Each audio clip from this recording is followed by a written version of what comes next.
कृष्ण नाना जत्न करे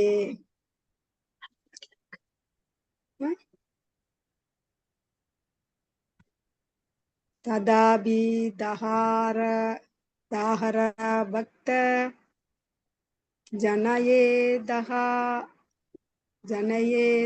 हरे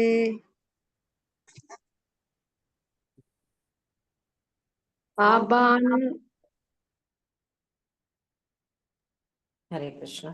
आपणालुकायिते कृष्ण नाना जत्न करे तदापि तान् हार भक्त जानये तान् हारे। आपणालुकायिते कृष्ण नाना जत्न करे तदापि दाहार भक्त जानये तहारे। आबानलोकयिते कृष्ण नाना जत्न हरे तदापि दाहार भक्त जानये दागारे। आपनालुकायिते कृष्ण नाना जत्न करे तदापि तान्हार भक्त जानये तान्हारे।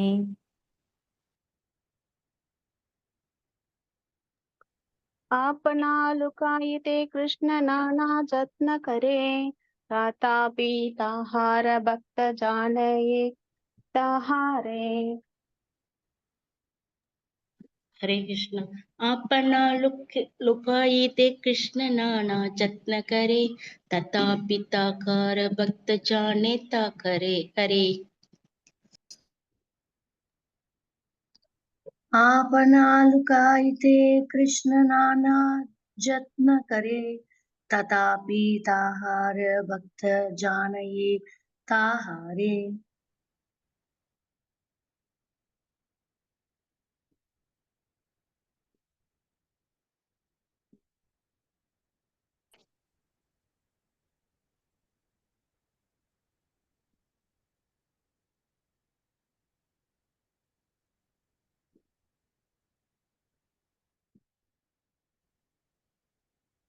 கால வார்த்தைகளுக்கு தமிழ் அர்த்தம் மொழிபெயர்ப்பு வழங்கியவர் அகில உலக கிருஷ்ண பக்தி இயக்கத்தின் ஸ்தாபகாச்சாரியர் தெய்வ திரு ஆசா பக்தி வேதாந்த சுவாமி ஸ்ரீல பிரபாத பக்திஜுவார். ஆபண தம்மை லுகாயிதே மறைத்து கொள்ள கிருஷ்ண பகவான் கிருஷ்ணர் நானா பற்பல ஜத்தன முயற்சிகள் கொரே செய்கிறார். ததாபி இருப்பினும் தாஹார் அவருடைய பக்தர்கள் ஜானையே அறிவர் தாஹாரே அவரை. மொழிபெயர்ப்பு. பகவான் ஸ்ரீ கிருஷ்ணர் தம்மை பல்வேறு விதங்களில் மறைத்து கொள்ள முயல்கிறார். இருப்பினும் அவரது தூய பக்தர்கள் அவரை உள்ளது உள்ளபடி அறிகின்றனர். பதம் 89.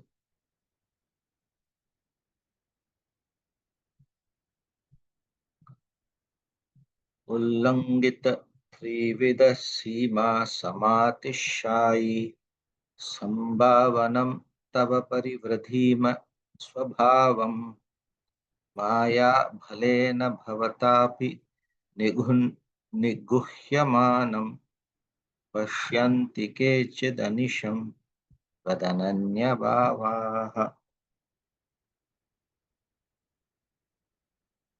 எம்பெருமானே, ஜட இயற்கையில் உள்ள அனைத்துமே காலம், இடம் மற்றும் எண்ணத்தினால் கட்டுப்படுத்தப்பட்டுள்ளன.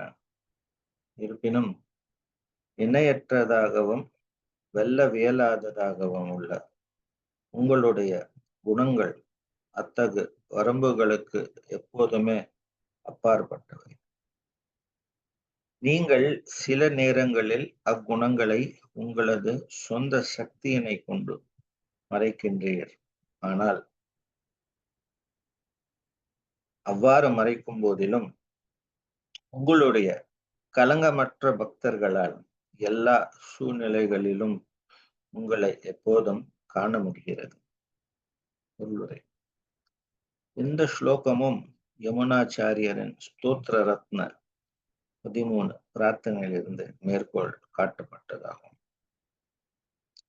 மாயையின் ஆதிக்கத்தினால் மறைக்கப்பட்டிருப்பவை அனைத்துமே இடம், காலம் மற்றும் எண்ணத்தின் வரம்புகளுக்கு உட்பட்டவையே. நம்மால் காணப்படக்கூடிய மிக பெரிய தோற்றமான வானமும் கூட எல்லைக்கு உட்பட்டது. உண்மையில் வானத்திற்கு அப்பால் 7 அடுக்குகள் உள்ளன என்றும் அந்த ஒவ்வொரு அடுக்கும் அதற்கு முந்தைய அடுக்கை விட 10 மடங்கு பெரியது என்றும் அதிகாரம் பெற்ற சாஸ்திரங்களில் தெளிவாக கூறப்பட்டுள்ளது. பிரபஞ்சத்தை மறைக்கும் அடுக்குகள் மிகவும் விசாலமானவை. ஆனால் மறைப்புகள் இருந்தாலும் இல்லாவிட்டாலும் வானம் என்பது எல்லைக்கு உட்பட்டதே.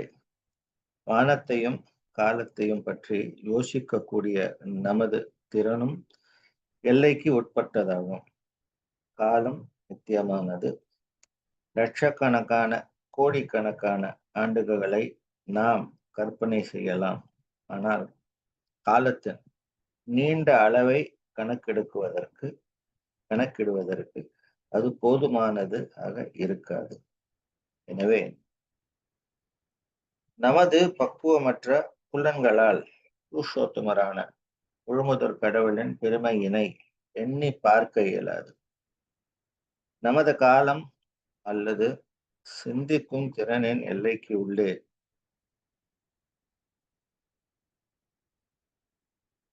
அவரை கொண்டு வரவும் முடியும். இதன் அடிப்படையில் அவரது ஸ்தானம் உலங்கித என்னும் வார்த்தையினால் விளக்கப்பட்டுள்ளது. அவர் இடம், நேரம் மற்றும் எண்ணத்திற்கு அப்பாற்பட்டவர். அவர் அவற்றிற்குள் இருப்பது போல தோன்றினாலும் தெய்வீகத்தில் நிலை பெற்றுள்ளார். பகவானின் தெய்வீக தன்மையானது இடம், காலம் மற்றும் எண்ணத்தினால் ஒளித்து வைக்கப்பட்டிருந்தால் கூட இடம், காலம் மற்றும் எண்ணத்திற்கு அப்பாற்பட்ட அவரது தனித்தன்மைகளை அவரது தூய பக்தர்களால் காண முடியும். வேறு விதமாக கூறினால் பகவான் சாதாரண மனிதனின் கண்களுக்கு தோன்றுவதில்லை என்ற போதிலும் தங்களுடைய தெய்வீக பக்தி தோன்றினால் மறைக்கும் அடுக்குகளுக்கு அப்பாற்பட்டவர்களாக விளங்குபவர்களால் அப்போதும் அவரை காண முடியும். சூரியன் மேகத்தினால் மறைக்கப்பட்டிருப்பது போல தோன்றலாம். ஆனால் உண்மையில் மேகத்திற்கு கீழுள்ள சின்னஞ்சிறு மக்களின் கண்கள் மட்டுமே மறைக்கப்பட்டுள்ளன. சூரியன் மறைக்கப்படுவதில்லை. அந்த சின்னஞ்சிறு மக்கள் விமானத்தை கொண்டு மேகத்திற்கு மேல் எழுந்து சென்றால் அவர்களால் சூரிய ஒளியை, சூரியனையும் எந்த தடையும் இல்லாமல் காண முடியும். அதுபோலவே மாயையின் திரையானது மிகவும் பலமாக உள்ள போதிலும் பகவான் கிருஷ்ணர் பகவத்கீதையில் 7.14 கூறுகிறார், ஐவியேஷா குணமயி மமமாயா துரத்யயா மாம் ஏவையே பிரபத்யந்தே மாயாம் ஏதாம் தரந்திதே. ஜட இயற்கையின் முக்குணங்களான எனது இந்த தெய்வீக சக்தி வெல்லுவதற்கு கடினமானதாகும். ஆனால் என்னிடம் சடைந்தடைந்தோர் இதனை எளிதில் கடக்கலாம். மாயா சக்தியின் ஆதிக்கத்திலிருந்து விடுபடுவது மிகவும் கடினமானதாகும். ஆனால் பகவானின் தாமரை திருவடிகளை பற்றிக் கொள்வதில் உறுதியுடன் இருப்பவர்கள் மாயையின் பிடியிலிருந்து விடுபடுகின்றனர். எனவே தூய பக்தர்களால் பரமபுருஷ பகவானை புரிந்து கொள்ள முடியும். ஆனால் அசுரர்கள் தங்களுடைய மோசமான நடத்தையின் காரணத்தினால் பல்வேறு சாஸ்திரங்கள் மற்றும் பகவானின் அசாதாரணமான செயல்களை பார்த்து பின்னரும் கூட பகவானை புரிந்து கொள்ள முடியாது. அஜ்ஞானதிமிராந்தஸ்ய ஞானஞ்சன ஷலாக்கயா சக்ஷுர் உன்மிலிதம் ஏன தஸ்மை ஸ்ரீ குருவே நமः. श्री चैतन्य मनोभीष्टं स्थापितं येन भूतले स्वयं रूप तदा मह्यं ददाति स्वपदान्तं. वन्देऽहं श्रीगुरोर्श्रीयुतपदकमलं श्रीगुरून् वैष्णवांश. श्रीरूपं सागरजातं सहगण रघुनाथान्वितं तं सजीवं साद्वैतं सावधूतं परिजनसहितं श्रीकृष्ण चैतन्यदेवं श्रीराधाकृष्णपादान् सहगण ललिता श्रीविशाखान्वितांश्च. हे कृष्ण करुणा सिंधो दीनबंधो जगत्पते गोपेश गोपिका कांत राधा कांत नमस्ते. तप्त कांचन गौरंगी राधे वृंदावनेश्वरी वृषभानु सुते देवी प्रणमामि हरिप्रिये. वाञ्छा कल्पतरुभ्यश्च कृपा सिन्धुभ्यैव च पतितानां पावनेभ्यो वैष्णवेभ्यो नमो नमः. नमो ओम विष्णुपादाय कृष्णप्रेष्ठाय भूतले श्रीमते भक्ति विकास स्वामी नामिने. नमो विष्णुपादाय कृष्णप्रेष्ठाय भूतले श्रीमते भक्ति वेदांत स्वामिनिति नामिने. नमस्ते सारस्वते देवे गौरवाणी प्रचारिणे निर्विशेष शून्यवादी पाश्चात्य देशतारिणे. जय श्री कृष्ण चैतन्य प्रभु नित्यानंद श्री अद्वैत गदाधर श्रीवासादि गौर भक्त वृंद. हरे कृष्ण कृष्ण कृष्ण हरे हरे हरे राम राम राम हरे हरे. आपणालुकैते कृष्ण नाना यत्न करे तापि तान्हार भक्त जाने तान्हारे.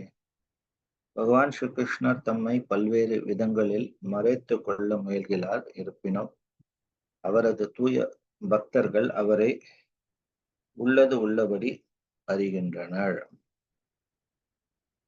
உலங்கித த்ரிவித சீமா சமாதிஷயி संभावनं तव परिवृधीम स्वभावं माया भलेन भवतापि निगुह्यमानं पश्यन्ति केचिदनिशं तदनन्यभावाः.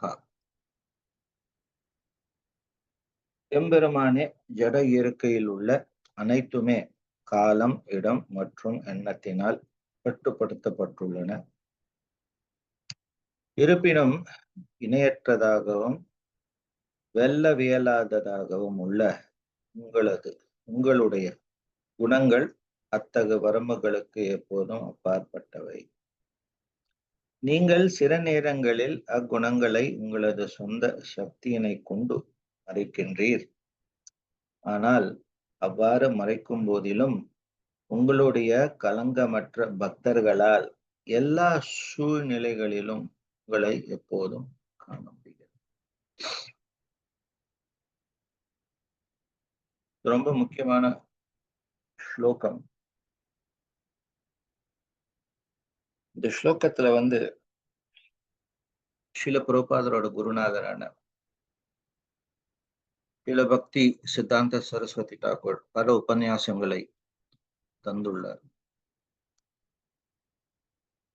இதோட குறிப்புகள் நமக்கு பிரம்ம சம்மித்தையில் உள்ள ஸ்லோகங்களின் பொருளுரையிலும்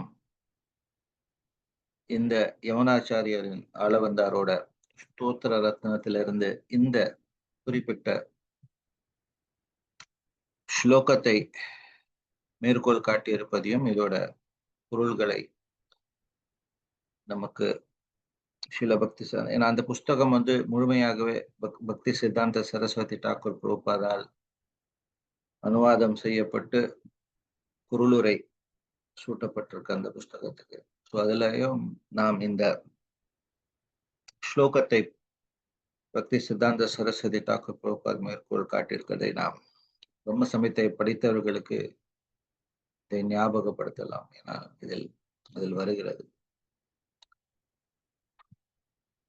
எப்படி இந்த பகவான் ஸ்ரீ கிருஷ்ணர் இந்த 3 டைமென்ஷன்ஸ் அப்படின்னு சொல்ற அந்த 3 விதமான எல்லை கோடுகளுக்கு அப்பாற்பட்டவராகவே திகழ்கிறார். He is in this material world, but he is not in this material world also. And அவர் உலங்கிதர்.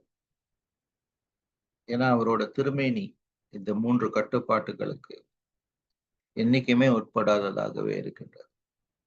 அவர் எந்த ரூபத்தை தரித்து கொண்டு வந்தாலும் சரி, அவரோட திருமேனியோட குணாதிசயம் என்னன்னா, இந்த 3 சீமாக்கள் அப்படின்னு நம்ம சொல்றோம் இல்லையா, 3 கட்டுப்பாட்டு எல்லை கோடுகள், அதுக்கு வெளியே இருக்கக்கூடாது. So what are those 3 limitations? இடம், காலம் மற்றும் எண்ணம். Time, place and thoughts. So நம்மளோட வாழ்க்கையை பார்த்தோம்னா இந்த 3 கட்டுப்பாட்டுக்குள்ளதான் இந்த கஷேத்திரகியோர் யோகம் அப்படின்னு சொல்லிட்டு ஒரு அத்தியாயமே இருக்கு பகவத்கீதையில. அந்த ஸ்லோகத்துல நம்ம பார்க்கும்போது ஒரு கட்டுண்ட ஜீவனோட எல்லை எது வரைக்கும் இருக்கு அப்படிங்கிறதை விளக்கக்கூடிய பதங்கள் அதுல நம்ம பார்க்கிறோம் இல்லையா. எதோட நம்மளோட இந்த உணர்ச்சியின் கஷேத்திரம் முடிந்து விடுகிறது இல்லையா. மொத்தம் 13வது அத்தியாயமே இதுதான் சொல்றது. ஆனா பகவான் என்ன சொல்றார்? ஆனா என்னோட நிலை என்னன்னா, இந்த கட்டுப்பாட்டை எல்லாம் தாண்டி இருக்கக்கூடியது என்னோட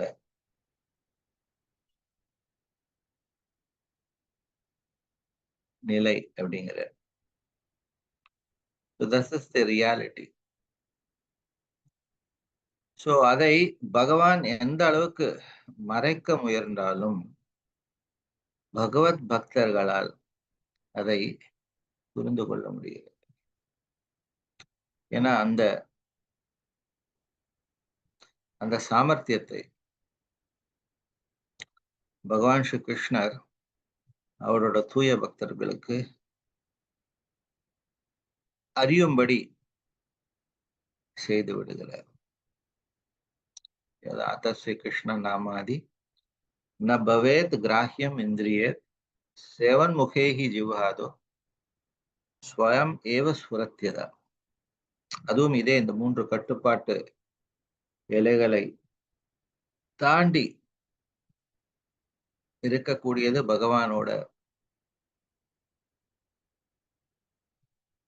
பகவானை சம்பந்தப்பட்டு இருக்கக்கூடிய விஷயங்கள். அதுதான் அத ஸ்ரீ கிருஷ்ண நாம ஆதி. எல்லாத்தையுமே இதுல ஆச்சாரியர் கொண்டு வந்துட்டார். ரூப கோஸ்வாமி சொல்றார், கிருஷ்ண நாம், ரூப, குண, லீலை. இது ஆதி அப்படின்னா இத்தியாதி இத்தியாதி இத்தியாதி. இது எல்லாமே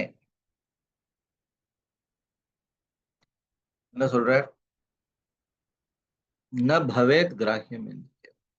இத நம்மளோட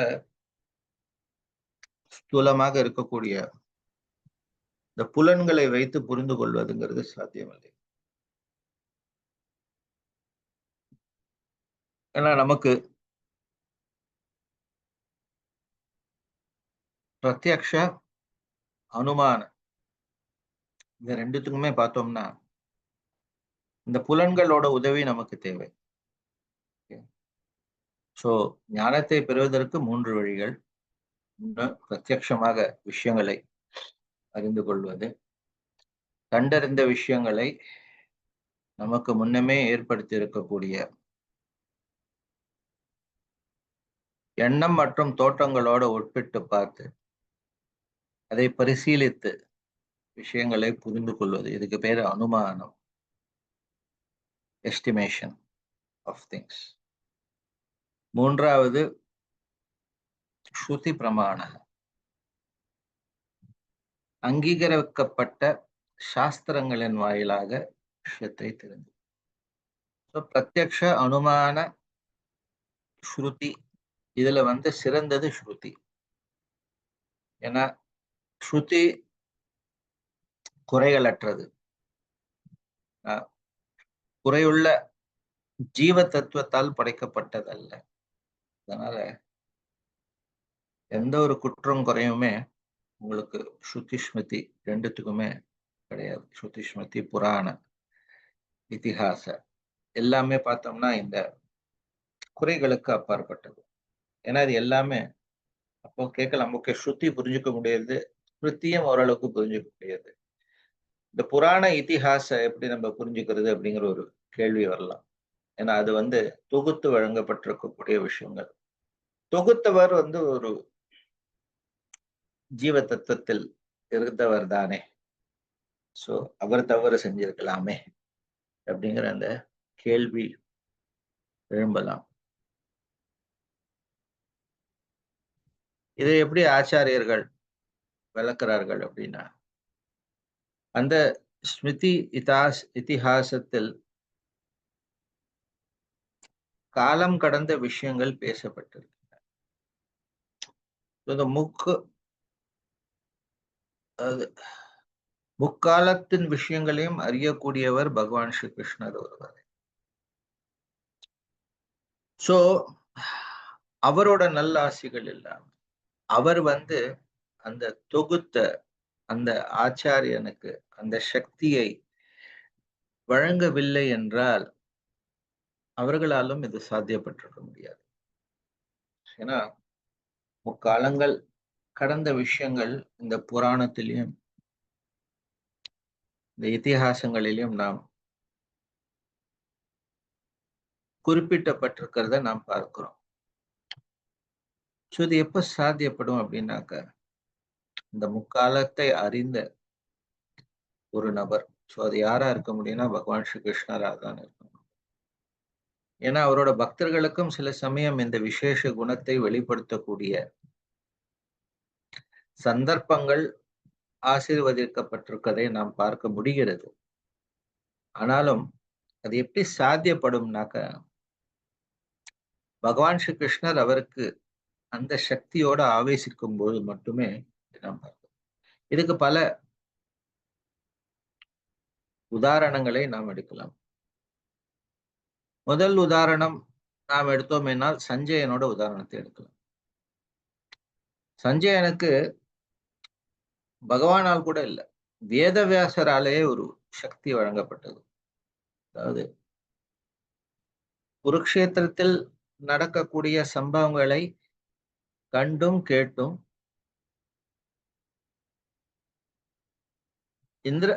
ஹஸ்தினாபுரத்தின் மாளிகையில் வசித்துக் கொண்டிருக்கக்கூடிய திருதராஷ்டிரனுக்கு அந்த காட்சிகளை எடுத்து உரைக்கக்கூடிய சக்தி வேதவியாசராலேயே சஞ்சயனுக்கு வழங்கப்பட்டது.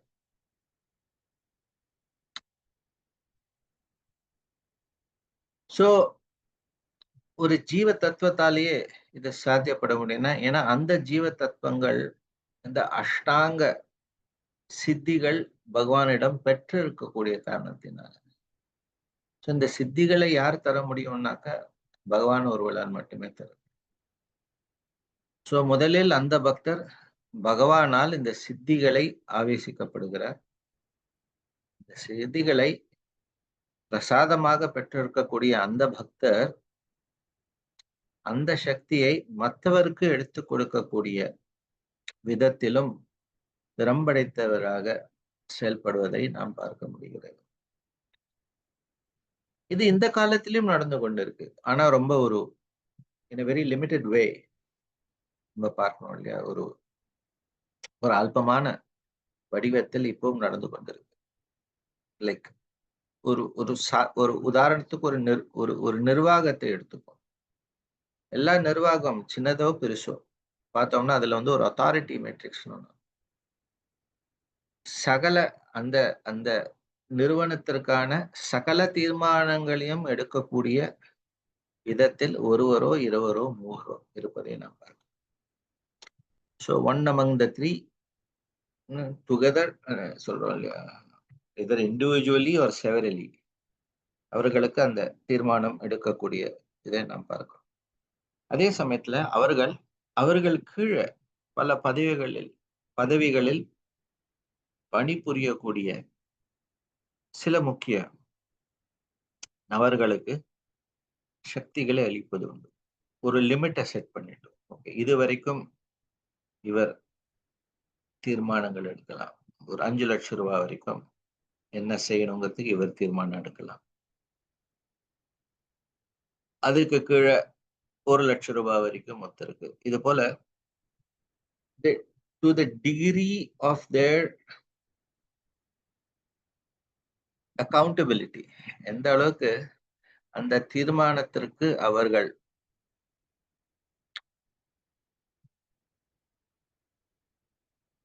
தகுதி வாய்ந்துள்ளவராக இருக்கிறார்களோ. சொன்ன ஒரு ரெஸ்பான்சிபிலிட்டி, ஒருத்தருக்கு வந்து ஒரு ஒரு பொறுப்பு தரப்பட்டிருக்குன்னா அந்த பொறுப்பில் அவருக்கு செயல்படுவதற்கு ஒரு அவகாசமும் தரப்பட வேண்டும் இல்லையா? அந்த அவகாசம் தந்தாதான் அந்த பொறுப்புக்குள்ள அவரால் செயல்பட முடியும். நான் பொறுப்பு உண்டு ஆனா எந்த அவகாசம் இல்லைன்னா எந்த வேலையும் நடக்காது. அந்த பொறுப்பையும் தந்துட்டு அதை செய்வதற்கான அவகாசியம் தந்துட்டு அதில் தவறினால் அவர் மேல நடவடிக்கையும் எடுக்கும் வண்ணம் இந்த அத்தாரிட்டி மேட்ரிக்ஸ் இல்லையா சொல்லி யாருக்கு எந்த அளவுக்கு சக்தி வழங்கப்பட்டிருக்கு அப்படிங்கிற அந்த டாக்குமெண்ட் உருவாக்கப்படுது. அதே போலதான் இதெல்லாம் நமக்கு எப்படி தெரியும்னா கிருஷ்ணரோட இயக்கம் அப்படிதான் நடந்து கொண்டிருக்கு. மற்ற 17-14 லோகங்களின் விஷய வஸ்துக்கள் எல்லாமே இப்படி ஒரு சுப்பீரியர் டிசைன்,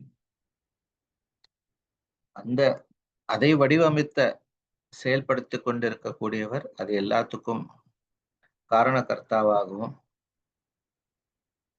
அது எல்லாத்தையும் நிர்வகிக்கக்கூடிய திறனோட செயல்படக்கூடியவர் யாருன்னா பகவான் ஸ்ரீ கிருஷ்ணர். அது நான் தான் அப்படிங்கிறார் பகவத்கீதை. மய அத்தியக்ஷேன சக்ருதி சூயத்தே சராச்சரம் ஹேத்து நானேய கௌந்தேயா ஜகத் விபரிவர்த்ததே. பகவத்கீதையில மய அத்தியக்ஷேன, எதுவுமே ஏதோ தானாகவே ஏதோ நடக்கிறதாக யாரும் நினைத்து கொள்ள வேண்டாம். அப்படி தோணலாம், ஆனா உண்மையில் அப்படி இல்லை. ஏன்னா இட்ஸ் லைக் காம்ப்ளிகேட்டட் கிரிட். நம்ம பார்க்கலாம், ஒரு பெரிய ஒரு ஜங்ஷன், ஒரு ஸ்டேஷன் அப்படின்னு வச்சுக்கோங்க, சென்னை சென்ட்ரல். இது எடுத்தோம்னு வச்சுக்கோங்க, பல பிளாட்ஃபார்ம் இருக்கு இல்லையா? ஒன்னுல இருந்து ஆரம்பிச்சு 12 வரைக்கும் பிளாட்ஃபார்ம். ஸோ ஒரே சமயத்தில் இத்தனை ரயில்கள் வர முடியும், போக முடியும். ஸோ அந்த அப்ரோச், அதோட பாதையில இருக்க பார்க்கும்போது ஏதோ ட்ரெயின் நிக்கிற மாதிரி இருக்கும், திடீர்னு போற மாதிரி இருக்கும், திடீர்னு மெதுவா போற மாதிரி இருக்கும், ட்ராக் மாறும், என்னென்னவோ நடக்கும். ஆனா எதுவும் பார்த்தோன்னா ஒரே சமயத்துல 4-5 ட்ரெயின் அப்படியே ஒன்னோட ஒண்ணு உரசி கொண்டு போறா போல கூட வரும். ஆனா பார்த்தோன்னா எதுக்கும் எந்த ஒரு ஆபத்தும் இல்லாம எல்லாமே லாவகமா ஒரு ஒரு ஒரு வடிவத்தில் அதுக்கு நிர்ணயிக்கப்பட்டிருக்கக்கூடிய தளத்தில் போய் நிற்பதும் பார்க்கிறோம். சோ இந்த விவரம் அறியாத ஒரு சிறு பிள்ளை இதை பார்க்கும்போது ஏதோ ஆட்டோமேட்டிக்கா தாமாகவே ஏதோ நடந்து கொண்டிருப்பதை போல அந்த பிள்ளைக்கு தோணலாம். ஆனா உண்மை அது இல்லை. உண்மை என்னது? இதுக்கு பின்னாடி ஒரு பெரிய ஒரு மாஸ்டர் பிளான் போடப்பட்டிருக்கு. ஸோ அதை நிர்வகிக்கக்கூடிய அந்த டிராபிக் கண்ட்ரோல், அதை நிர்வகிக்கக்கூடிய ஒரு டீம், பல ஊழியர்களை கொண்ட ஒரு குழுமம் செயல்பட்டு கொண்டு வருகிறது. அதுக்கு ஒரு 2 தலைவர்கள் இருப்பார்கள், அதை மேற்பார்வை பார்ப்பதற்காக. ஸோ இப்படியாக அந்த few seconds and minutes தாமதப்படுத்துவதும் அதிகப்படுத்துவதும் இப்படி அவர்கள் எடுக்கக்கூடிய தீர்மானங்கள்ல நம்ம பார்க்கிறோம். அந்த எல்லா ட்ரெயினும் அந்த குறிப்பிட்ட நேரத்துக்குள் வருவதும் செல்வதும். இதுக்கு பின்னாடி there is a design, there is a group of individuals who are working to make this happen. ஆனா இதெல்லாம் தெரியாது, தெரிஞ்சுக்க விரும்பல, இல்லாட்டி புரிஞ்சுக்கிற அளவுக்கு ஒன்றும் புத்தி வசரல. So many things can be there, but that doesn't mean that there is no system that is working. There is a system that is working. This is that system. Bhagavan சொல்றார், மய அத்தியக்ஷேன, it is happening under my supervision. So இதுதான், இது யாருக்கு புரியும்? அந்த பகவானோட அந்த சம்பந்த ஞானத்தை ஸ்தாபிதம் செய்திருக்கக்கூடிய அந்த சாதக பக்தனுக்கு தெரியும். அந்த சாதனாவை முழுமைப்படுத்தி அனன்ய பக்தி நிலையில் இருக்கக்கூடிய தூய பக்தனுக்கு தெரியும். சோ இது இல்லாது வேறு யாரும் தெரிந்து கொள்வதற்கு வாய்ப்பு இல்லை. Only these people can know. People who are cognizant with the system, அவர்களால் இந்த விஷயத்தை புரிந்து கொள்ள முடிகிறது. Because nothing happens on its own. There has to be a permitter and overseer. அதை அனுமதிக்கக்கூடிய ஒரு நபர் இருந்திருக்க வேண்டும், அதை கண்காணிக்கக்கூடிய ஒரு நபர் இருக்க வேண்டும். இவங்க 2 பேரும் இல்லாம எதுவுமே தானா நடக்கிறதுங்கிறது வாய்ப்பே இல்லை. Nothing happens on its own. Everything is part of a master design. So அவர்களால் இதை புரிந்து கொள்ள முடிகிறது. உங்களுடைய களங்கமற்ற பக்தர்களால் எல்லா சூழ்நிலையிலும் உங்களை எப்போதும் காண முடிகிறது அப்படின்னு இந்த இடத்துல சொல்றதுக்கு காரணம் இதுதான். நேரம் பஷ்யந்தி கேச்சித் அனிஷம் த்வத் அனன்ய பாவ. ரொம்ப முக்கியமான விஷயம், இதை நாம் புரிந்து கொள்ள வேண்டும். பஷ்யந்தி காண்கின்றனர், கேச்சித் சிலர், அனிஷம் எப்போதும், துவத் உம்மிடம், அனன்ய பாவாக வேறு விருப்பங்களின்றி பக்தி செலுத்துவோர். வார்த்தைக்கு வார்த்தை அர்த்தம்ல ரொம்ப துல்லியமா ஸ்ரீல பிரபுபாதர் இந்த விஷயங்களை நமக்கு சொல்றார். அனன்ய பாவா. சோ அனன்ய பாவகனா என்ன?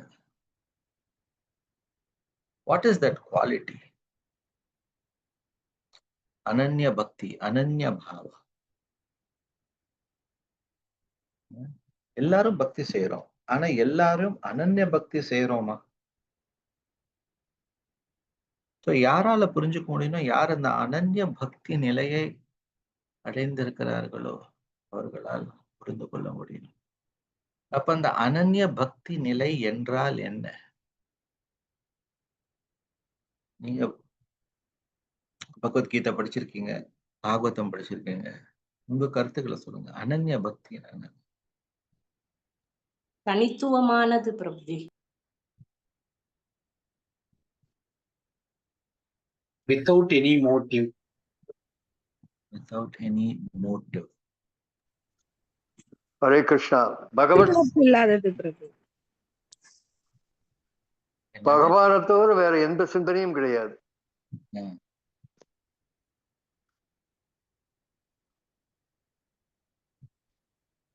Without any motive, without any hetu. எந்த ஒரு பலனையும் கருதாமல் செய்வது. ஹரே கிருஷ்ணா. எந்த ஒரு பலனையும் எதிர்பாராமல், எந்த ஒரு பலனையும் எதிர்பாராமல் செய்வது. ஓகே. ஆனா இதையும் தாண்டி சில விஷயங்கள் இருக்கு அப்படிங்கிறார். அதுல கர்மத்தின் மிஸ்ரமும் இருக்கக்கூடாது, ஞானத்தின் மிஸ்ரமும் இருக்கக்கூடாது. அதுதான் அனன்யம். இது எப்போ வரையும் இருக்குன்னா, பாவம் வரைக்குமே இது இருக்கும். இந்த கர்ம மிஸ்ரம், ஞான மிஸ்ரம் ரெண்டுமே பார்த்தோம்னா பாவா வரைக்கும் கூட நம்மளை தொடர்ந்து வரும். அந்த பிரேமையோட எல்லையை நாம் தொட ஆரம்பிக்கும் போதுதான் இது எல்லாமே போயிடுது. அதாவது அந்யா அபிலாஷிதா சூன்யம் ஞான கர்மாதி அனாவிரதம் அனுகூலியேன கிருஷ்ணானுஷீலனம் பக்தி. இந்த அனன்ய பக்தியோட பரிபாஷை இதுதான், டெஃபினிஷன் ஆஃப் அனன்ய பக்தி. ஒண்ணு வேற எந்த வெறுப்பு இல்லை, அது நம்ம சொல்லிட்டே நீங்க எல்லாருமே. அந்நிய அபிலாஷிதா, அதுல அபிலாஷா இல்லை, இந்த இடத்துல அபிலாஷிதா அப்படிங்கிற வார்த்தை பிரயோகப்பட்டிருக்கு. அபிலாஷனா பகவானை தவிர எந்த ஒரு விஷயத்தையும் நாட்டம் இல்லைன்னு அர்த்தம். அபிலாஷிதா அப்படின்னாக்கா எந்த விஷயமா இருந்தாலும் அது பகவானையே சான்று இருக்குங்கிறது ஒரு அண்டர்ஸ்டாண்டிங். நம்ம பார்க்கிறோம், ஒரு பிரச்சனைனா கோபிகளும் பகவான் ஸ்ரீ கிருஷ்ணரிடம் ஓடுவதை நாம் பார்க்கிறோம். அவரிடம் போய் முறையிடுவதை பார்க்கிறோம். அப்போ அவரோட முறையீட்டுக்கும் என்கிட்ட பணம் இல்லைன்னு போய் நான் பகவான் கிட்ட முறையிடுவதும் ரெண்டும் ஒரே நிலையா, ஒரே நிலையில் இருக்கக்கூடிய, ஒரே உணர்வு நிலையில் இருக்கக்கூடிய விஷயங்களா? வெளிப்புறமா பார்த்தோம்னா it might look very similar. But ஆனா உணர்வின் தளத்தில் பார்க்கும்போது there's a huge understanding. Because the gopis' attachment to Krishna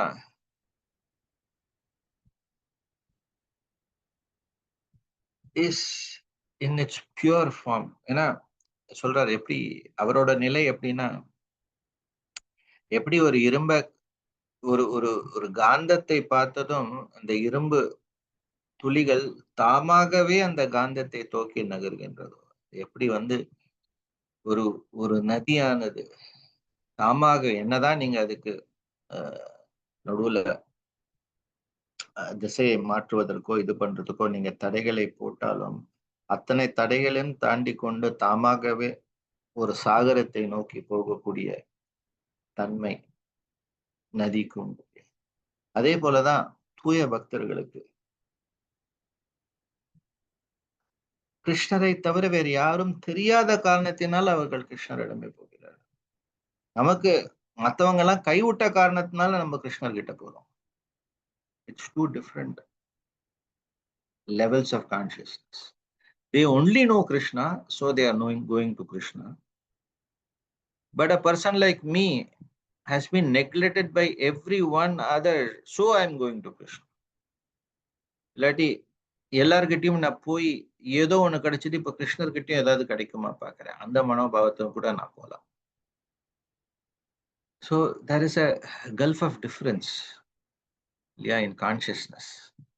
but ஆனா எல்லாரும் கிருஷ்ணர் கிட்ட போகணும், இல்லையா? காம சர்வ காம மோக்ஷ காம எல்லாருமே கிருஷ்ணரை அணுகலாம். ஆனா எல்லாருக்கும் ஒரே போல கிருஷ்ணர் பண்றது இல்லை, இல்லையா? தாமாம் பிரபத்தியந்தே தாம் ததைவ பஜாமே. நீ எந்த நோக்கத்தோடு என்னிடம் வராரோ அந்த நோக்கத்தின் தன்மையை பொறுத்து பகவான் ஸ்ரீ கிருஷ்ணர் நமக்கு எதை வழங்கணுமோ அதை வழங்குகிறார். So there is a difference. So another abhilashita, it might look externally that they are going for some personal problem, personal issues. But அது போறதுக்கு காரணம் என்னன்னா, கிருஷ்ணர் மட்டுமே is their object of vision. அவரோட கண் பார்வையில் கிருஷ்ணர் மட்டுமே இருக்கிறார். நம்மளை போல பலரும் இருக்கிறாரு, கிருஷ்ணரும் இருக்கிறார். அந்த நிலையில் அவர்கள் இல்லை. அதனால்தான் அபிலாஷிதா அப்படிங்கிற அந்த வார்த்தை ஆஷிதா. ஏன்னா that அபிலாஷா இஸ் பேஸ்ட் ஆன் சரண்டர். ஆஷித் அப்படின்னாக்க சரணடைந்து இருப்பது, ஆசித். ஆஷிதா அது கிருஷ்ணரை அணுகிறது ஆன் ஃபுல் சரண்டர், முழு பிரபத்தியோடு சரணாகத்தியின் உச்சகட்ட நிலையில் அவர்கள் செயல்பட்டு கொண்டிருக்கிறார். ஆனால் நானோ சரணாகதியே என்னன்னு தெரியாமல் செயல்பட்டு இங்க அபிலாஷான்னு வந்துடும். ஆனா அனன்ய பக்தர்களை பொறுத்த வரைக்கும் அபிலாஷிதா. ஏன்னா அந்த attachment to Krishna, full surrender to Krishna is primeval, மிகவும் முக்கியமான உன்னதமான நிலையில் அவர்கள் செயல்பட்டு கொண்டிருக்கக்கூடிய காரணத்தினால் இது நடக்கிறது.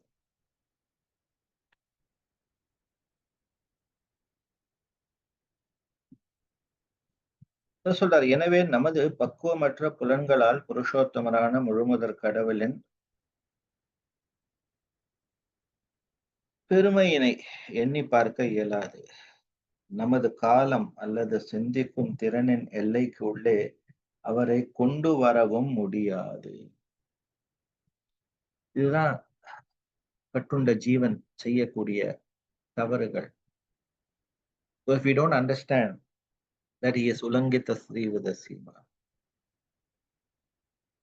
so நம்மளோட மொராலிட்டி,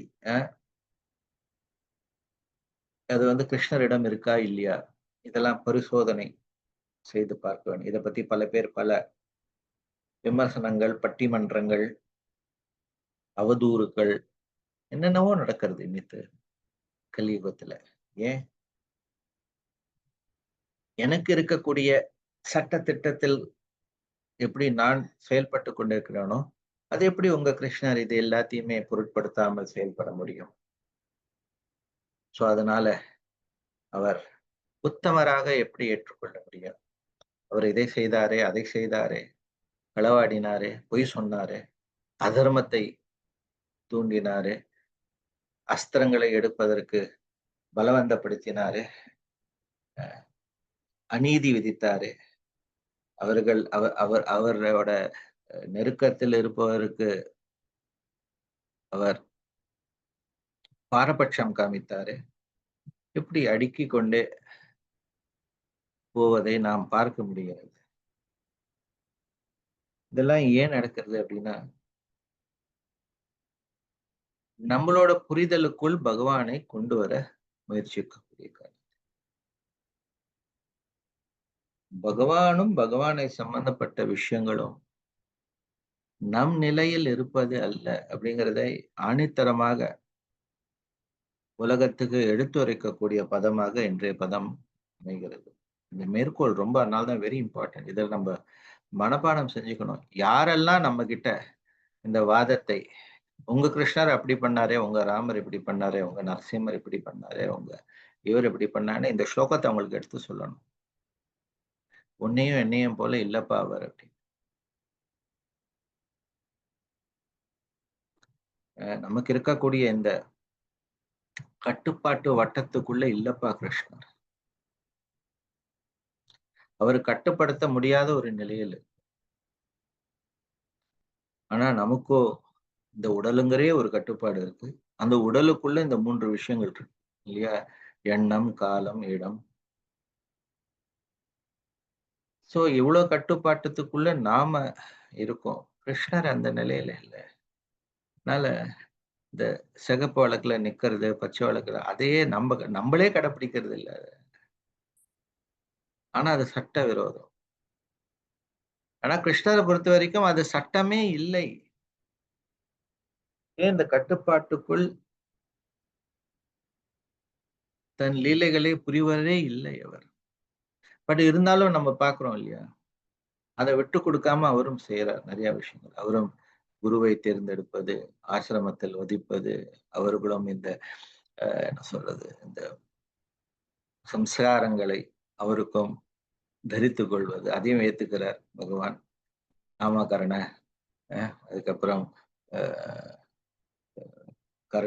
கர்ணபேதன, யக்யோபவீதன, இது எல்லாத்தையும் சம்சார வந்தன எல்லாத்தையும் அவரும் ஏத்துக்கிறார். ஆனா இதெல்லாம் அவருக்கு அவசியமே இல்லை. ஆனா எல்லாத்தையும் ஏத்துக்கிறார். ஏன்னா இந்த லோகாதிய விஷயங்கள், ஏன்னா அவர் ஏற்படுத்தினது இல்லையா, அதையும் தாண்டி கேள்வி கேட்கிறவர்கள் கேட்டுக்கொண்டுதான் இருக்கிறார். ஆனா அவரும் என்ன செய்யறார், எதையும் விடுறதில்லை, அவரும் ஏத்துக்கிறார்.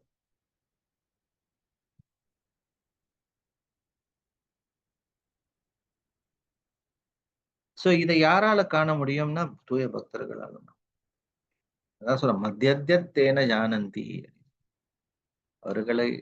அவர்களுக்கு என்னை தவிர வேற யாரும் தெரியாது, எனக்கு அவரை தவிர வேற யாரும் தெரியாது. பகவான் தன் பக்தர்களை இப்படி வசத்தி பேசுவதற்கு காரணம் என்னன்னா, பகவானோட இந்த உலங்கித்த திரிவித சீமாவை நன்கு உணர்ந்திருக்கக்கூடிய நிலையில் பக்தர்கள் இருக்கிறார். அதுதான் வந்து இந்த சம்பந்தத்தினால் அவர்கள் பெற்ற பலன். இந்த சம்பந்த அபிதேய பிரயோஜன பயிற்சி இருக்கு பாருங்க, ஒரு சாதக பக்தன் எடுக்கக்கூடிய இந்த பயிற்சி, அந்த பயிற்சியின் பலனாக நம்ம என்ன கத்துக்கிறோம்னா இந்த விஷயத்தை கத்துக்கிறோம். நமக்கு விதிக்கப்பட்டிருக்கக்கூடிய எந்த சட்ட திட்டமும் பகவானுக்கு உட்படுத்தாது. இது எல்லாமே நமக்கு தான். பகவான் என்னைக்குமே இந்த சட்ட திட்டத்துக்குள் வரணுங்கிற அவசியம் இல்லை. அவரோட விருப்பம். அவர் வரணும்னு நினைச்சா வந்துக்கலாமே தவிர, it is necessary for us but not necessary for Krishna. Now it is like the prime minister or the leader of a country. So சட்ட திட்டம்லாம் பிரஜைகளுக்கு தான், ராஜாக்கு கிடையாது. It is up to the king, up to the raja, up to the leader. இந்த தலைவரை பொறுத்தது. அதை மதித்து போகணுமா இல்லாட்டி அதை தாண்டி போகணுமா? ஏன்னா எப்படி சக்தி எப்படி சக்திமானோட பெருசா இருக்க முடியும்?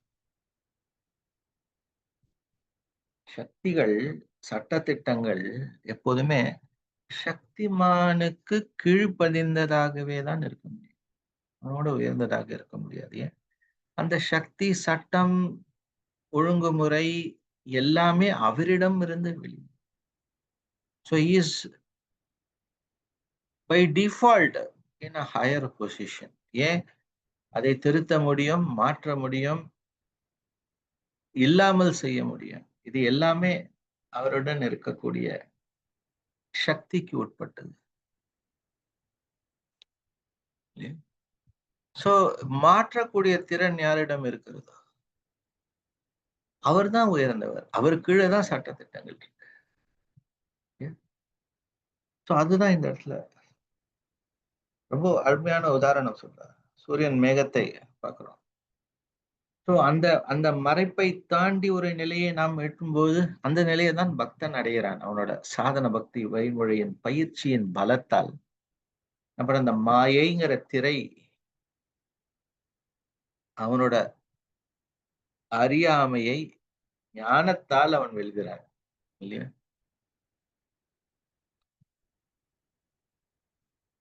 பகவான் சொல்றாரு பகவத்கீதையில, இந்த சதுர்ஸ்லோகி கீதையில பகவான் சொல்ற, அகம் அஜ்ஞான ஜம் தமஹா அப்படிங்கிற, நாசயாமி ஆத்ம பாவஸ்தோ ஞான தீபேன பாஸ்வத.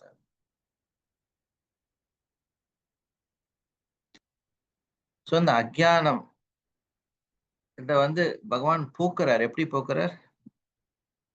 ஞான தீபேன பாஸ்வத. அந்த ஞானங்கிற அந்த தீபத்தை ஏத்தி அவரோட அறியாமையை பகவான் ஸ்ரீ கிருஷ்ணர் நான் போக்கி விடுவேன். ஸோ அந்த ஞானத்தின் The Sword of Knowledge ஒரு அருமையான புஸ்தகம் இருக்கு. பாகவதத்துல இருக்கக்கூடிய சொற்பொழிவுகள் ஷீல பிரபுபாத எல்லாத்தையும் தொகுத்து ஒரு புஸ்தகம் வெளியிடப்பட்டது, The Sword of Knowledge. ஆனா இப்ப அது பிரிண்ட்ல இல்லைன்னு நினைக்கிறேன். ஆரம்பத்துல இருந்தது, ஒரு 10-12 வருஷம் முன்னாடி எல்லாம் அந்த புஸ்தகம் நிறைய டெம்பிள் புக் ஸ்டோர்ஸ்ல இருந்தது. The Sword of Knowledge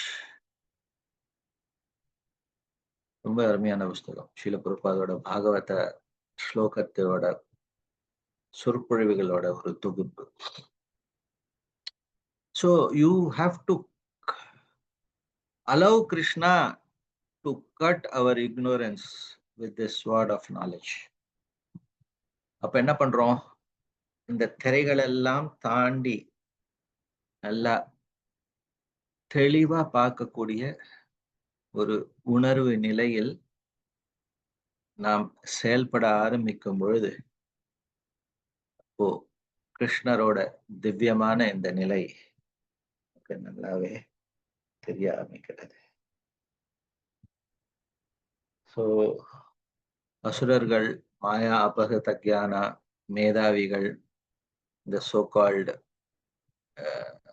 academics, the so-called intellectuals, இவங்களாலெல்லாம் இந்த விஷயத்தை புரிந்து கொள்ள முடியாது. யாரா புரிஞ்சுக்க முடியும்னா அனன்ய பாவேன. பகவான் குந்தி மகாராணியுடைய பிரார்த்தனையும் அதான என்ன சொல்றாரு, துவாம் அகிஞ்சன கோச்சரம் அப்படிங்கிறாங்க. நீ யாருக்கு சொத்து கிருஷ்ணா அப்படின்னா நீ அகிஞ்சன என்னோட சொத்து அப்படிங்கிற. யாரு உன்னை தவிர மீதி எல்லா சொத்தையும் அவன் வாழ்வில இருந்து தூக்கி எறிந்து விட்டானோ, உன்னை மட்டுமே தன்னோட சொத்தாக ஏற்றுக்கொண்டிருக்கணும், நீ அவனுக்கு சொந்தமானவன்.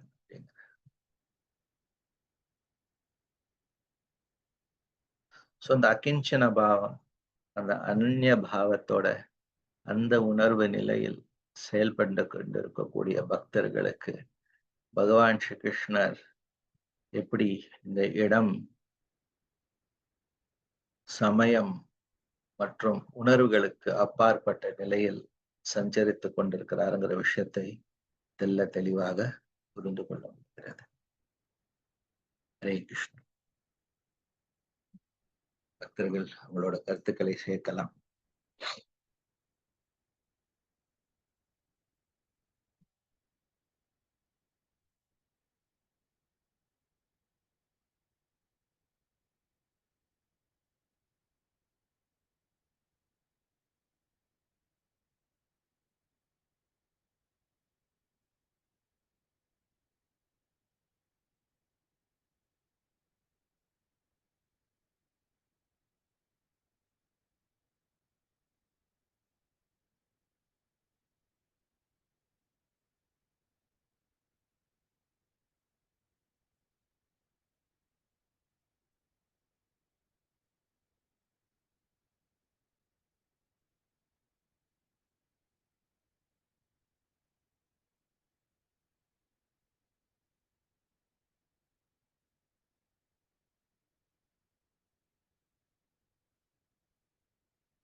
वाञ्छाकल्पतरुभ्यश्च कृपा सिन्धुभ्येव च पतितानां पावनेभ्यो वैष्णवेभ्यो अनंत कोटि वैष्णव वृंद की जय।